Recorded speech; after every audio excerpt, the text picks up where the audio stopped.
నమస్తే, నేను మీ కుప్ప పద్మిని. ఇన్నాళ్ళు మీ సపోర్ట్ ని నాకు అందిస్తూ, మీ ప్రేమని నాకు అందిస్తున్న ప్రతి ఒక్కరికి కృతజ్ఞతలు.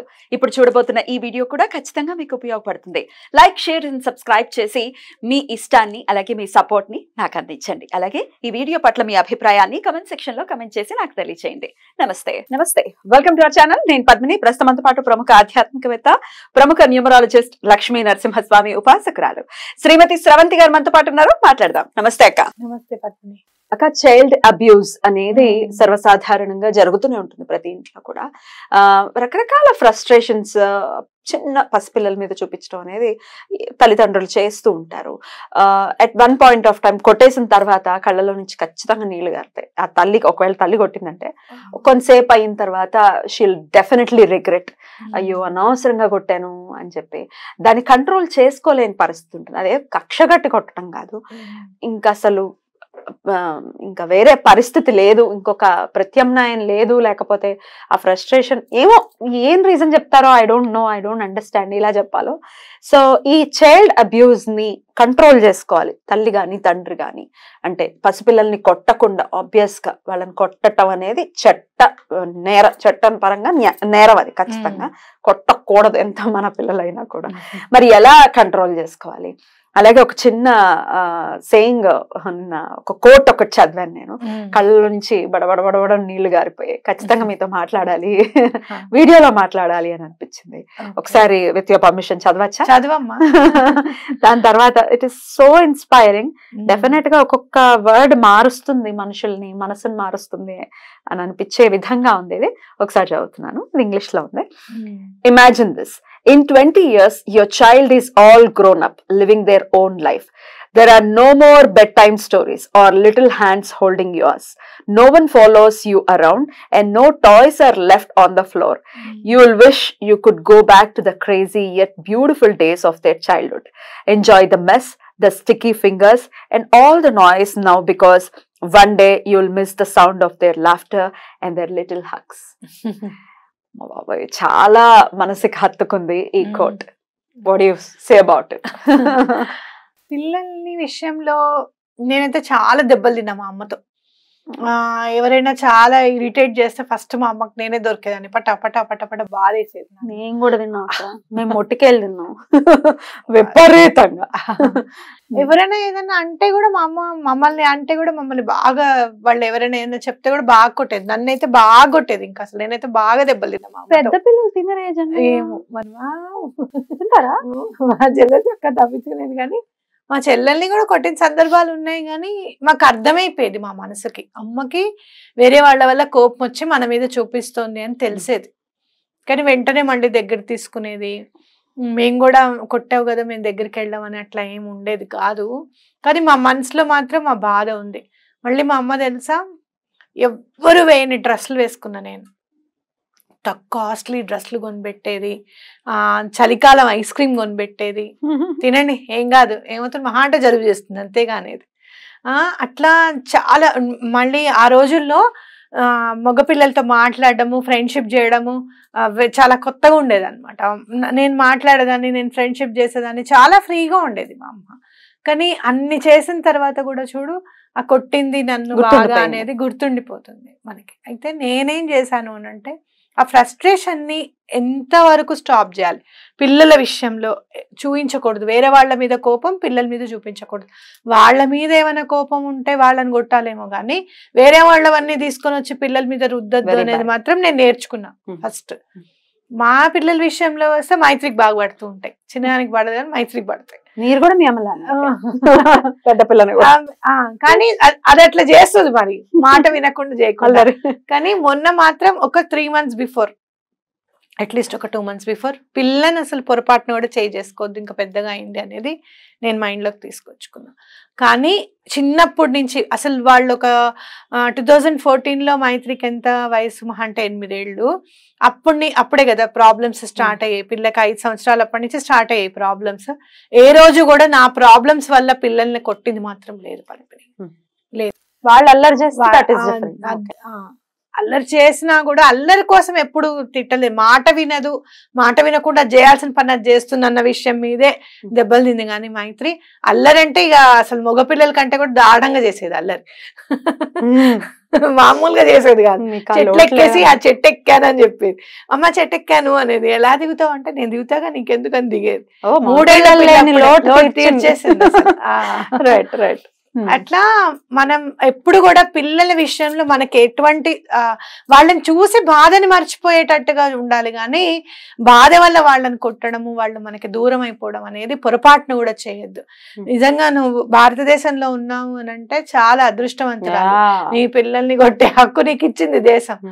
అంతేగాని ఎక్కడన్నా వేరే దేశాల్లో ఉంటే చూస్తే కాదు లోపలికి వెళ్ళి వేసేస్తారు. ఏమైంది అని అడుగుతారు, మా అమ్మ కొట్టింది అని చెప్తే ఇంకేమీ లేదు, రావడం లోపలికి వేయడం, పిల్లలకి తల్లిదండ్రులకి దూరము, వాళ్ళ కష్టం వీళ్ళ కష్టం. అట్లా మనం ఇక్కడ ఉన్నాము అని అంటే గనక అంటే తల్లికి ఎంత ఇంపార్టెన్స్ ఇచ్చింది మన దేశం అనేది గుర్తుపెట్టుకోవాలి. ఒకటి, తల్లిదండ్రులు వద్దు అని వారించకపోతే, సరైన టైంలో దండించకపోతే పిల్లలు పాడైపోతారు. వాళ్ళ బాగోగులు చూడడమే కాదు, వాళ్ళని దండించే హక్కు కూడా ఉంది సరైన మార్గంలో పెట్టడానికి అనేది మనం అనుభవిస్తున్నాం ఇప్పుడు. దాన్ని సక్రమంగా మనం వినియోగించుకోవాలి అనేది నా భావన అనమాట. మన ఫ్రస్ట్రేషన్ ఎప్పుడు కూడా పిల్లల మీద చూపించకూడదు, చూపించారు పాటలు కూడా. రైట్, ఇది మనకు కూడా తెలుస్తుంది. మన హార్ట్ లో నుంచి ఒక వాయిస్ ఖచ్చితంగా వినపడుతున్నారు, అనవసరంగా కొట్టాము. అట్లీస్ట్ వాళ్ళు పడుకున్నప్పుడు అయితే ఖచ్చితంగా వస్తుంది ఆ ఫీలింగ్ వాళ్ళకి చూసిన వెంటనే. మరి కంట్రోల్ ఇప్పుడు క్వశ్చన్ అదే, కంట్రోల్ చేసుకోలేకపోతున్నాం. అప్పటిదాకా అనిపిస్తుంది వద్దు మనం అలా కొట్టకూడదని, ఆ పర్టికులర్ మూమెంట్ లో చేసుకోలేకపోతున్నాం అంటే is there any other way? అక్కడి నుంచి మీరు వేరే రూమ్ లోకి వెళ్ళడం, ఎక్కడన్నా గొడవ అవుతోంది, మీ పిల్లలు అక్కడ ఉన్నారు అని అంటే పిల్లల్ని లోపలికి పంపించేయడం, మీరు అక్కడి నుంచి వేరేగా వెళ్ళడం. లేదు అంటే కనుక కాసేపు బయటికి వెళ్ళి ఒక 10 నిమిషాలు వాకింగ్ చేసి రావడం. ఇవి చాలా ఇంపార్టెంట్. ఎందుకనంటే వాళ్ళు ఎదురుగుండా ఉంటే ఇంకా కొంచెము అవతల వాళ్ళు పెద్దవాళ్ళు ఉన్నారు అనుకో, ఏ హస్బెండో ఉన్నారు, అత్తగారో ఉన్నారు, ఆడపడుచు ఉన్నారు, వాళ్ళని కొట్టలేక వీళ్ళని పట్మనేస్తాం పోతలకి అని, అవునా కాదా? అలాంటిది ఎప్పుడు చేయకుండా అసలు ముందు. ఇంకోటి, పిల్లల ముందు ఆర్గ్యుమెంట్ పనికిరాదు. ఎప్పుడైతే పిల్లలు ఉన్నప్పుడు ఆర్గ్యుమెంట్ వస్తుందో అప్పుడే పాపం వాళ్ళకి ఏం తెలుసు, అమ్మా ఇది నాకు డౌట్ చెప్పవా అనో, లేకపోతే ఇప్పుడు బాగా ఉన్నవి ఏది చెప్పనా, అమ్మా ప్రాజెక్ట్ వర్క్ అమ్మా అది కొనుక్కోవాలి అని అంటే అప్పుడు పాట్ పనేస్తాం. ఇప్పుడే కదా బయటకు వెళ్ళేసి వచ్చాను, బయటకు వెళ్ళేటప్పుడు ఏం చేసావు, తెచ్చుకోవాలని తెలీదా నీకు, అప్పుడు చెప్పాలని తెలీదా, ప్రింట్అవుట్స్ అప్పుడు కావాలని తెలీదా, ఇవన్నీ గుర్తుకొస్తాయి అన్నమాట. ఇంకోటి కూడా చాలా సందర్భాల్లో పిల్లలు స్కూల్ కి వెళ్ళేటప్పుడు గుర్తుకొస్తుంది వాళ్ళకి, టీచర్ ఇది తెమ్మంది అని చెప్పి, అక్కడ కూడా బాగా దెబ్బలు తింటారు. అది కూడా మనం కంట్రోల్ చేసుకోవాలి. ఏదన్నా ఉంటే గనక ముందు, నేను ఇవాళ అయితే మాత్రం టీచర్ కి చెప్తున్నాను, అసలు రాగానే ఫస్ట్ వాళ్ళ డైరీలో ఏం రాసుంది అనేది మనం చూడడం అలవాటు చేసుకొని సైన్ చేయడం అనేది అలవాటు చేసుకున్నాం అనుకో, ఏది మిస్ అవ్వరు పిల్లలు. నెక్స్ట్ డే మార్నింగ్ కి చెప్పరు, ముందే చెప్పడము. స్కూల్ నుంచి రాగానే ఇవాళ టీచర్ ఏమని చెప్పింది, మీరు ఏం నేర్చుకున్నారు అనేది మాట్లాడడము. అందుకే నేను చాలా సందర్భాల్లో చెప్తాను, ఎక్కువగా పిల్లలు దెబ్బలు తినట్లేదు అని అంటే మా డిన్నర్ టైం. డిన్నర్ అందరం కలిసి తినాల్సిందే ఎటువంటి పరిస్థితుల్లోనూ. ఆ డిన్నర్ టైంలో కూర్చొని కలిసి తిన్నప్పుడు వాళ్ళ స్కూల్లో ఇలా జరిగింది అలా జరిగింది అని చెప్పి చెప్తూ ఉంటారు అనమాట. అప్పుడు మనం వాళ్ళ నుంచి మనకి ర్యాపో కూడా పెరుగుతుంది, డెవలప్. విపరీతమైన ప్రేమ ఉంటే కూడా కోపం రావడానికి అవకాశం ఉంటుంది, దాన్ని మనం తగ్గించుకోవాలి. యాంగర్ ని కంట్రోల్ చేసుకోవడానికి ఏదైనా స్విచ్ వర్డ్ హెల్ప్ ఇస్తారా? 5 4 3 2 1 యాంగర్ చాలా కంట్రోల్ అయిపోతుంది. 5 4 3 2 1 అంతే, అంత నెమ్మదిగా వస్తుంది. అండ్ మోరోవర్ ఇంకోటి ఏంటి అని అంటే మంచి రెమెడీ ఏంటంటే, అక్కడి నుంచి ఎక్కడైతే గొడవ జరుగుతుందో అక్కడి నుంచి నన్ను కాసేపు ఒంటరిగా ఉండనివ్వండి అని చెప్పి మీరు వెళ్ళి రూమ్లో కూర్చోవడం. చాలా సందర్భాల్లో అవతల వ్యక్తులకు ఉండేది ఏంటంటే, నేను మాట్లాడుతుంటే నువ్వు పట్టించుకోకుండా లోపలికి వెళ్ళిపోతున్నావా అని అడుగుతారు అవతల వాళ్ళు, అరిచేవాళ్ళు. అంటే మీరు కోపంగా ఉన్నారు, కొంచెం శాంతంగా మాట్లాడితే నేను మాట్లాడతా, కోపంగా అయితే మాత్రం కాసేపు ఆగండి, మీ కోపం తగ్గనివ్వండి, తర్వాత నేను మాట్లాడతాను అని చెప్పడం అనేది చాలా ఇంపార్టెంట్. ఒకళ్ళు అరుస్తున్నప్పుడు ఒకళ్ళు కామ్గా ఉంటే గొడవే ఉండదు అసలు. మహా అంటే ఒక మాట ఉంటుంది, అరుస్తున్నాడు వారే ఊరుకుంటాడులే, అరిచి వాళ్లే ఊరుకుంటారులే అని చెప్పి నువ్వు ఊరుకుంటున్నావు కదా అని అంటే అన్నారు ఆ మాట. కానీ గొడవ అవ్వకుండా ఉండడం అనేది బెటర్ అనమాట. ఎన్వైరన్మెంట్ అంతా పాడవకుండా ఉండడం అనేది బెస్ట్. ఎటువంటి పరిస్థితులన్నా ఉండని, ఏమన్నా కానివ్వు, పిల్లల్ని కొట్టను అని గనక మాట మీరు మైండ్కి చెప్తే ఆ టైం వరకల్లా కొట్టనివ్వకుండా చూసుకుంటుంది ఖచ్చితంగా. మైండ్ ఖచ్చితంగా చెప్పుకోవాలి, ఫీడ్ ఇవ్వాలి డెఫినెట్ గా. చట్ట విరుద్ధం చిన్న పిల్లల్ని కొట్టడం. ఇక్కడ ఏమి అరెస్ట్ చేయకపోవచ్చు కానీ అది కూడా విరుద్ధమే. మానసికంగా వాళ్ళని చాలా ఇబ్బంది పెడతారు. నేనైతే కొన్ని మా అమ్మకి ఎట్లా చెప్పాలి, ఎలా చెప్పకూడదు అని చెప్పి చాలా సతమతం అయిపోయేదాన్ని, విపరీతంగా సతమతం అయ్యేదాన్ని. తర్వాత కొంచెం పెద్దగా ఇక మానేసినా గానీ ఆ భయం ఉండిపోతుంది.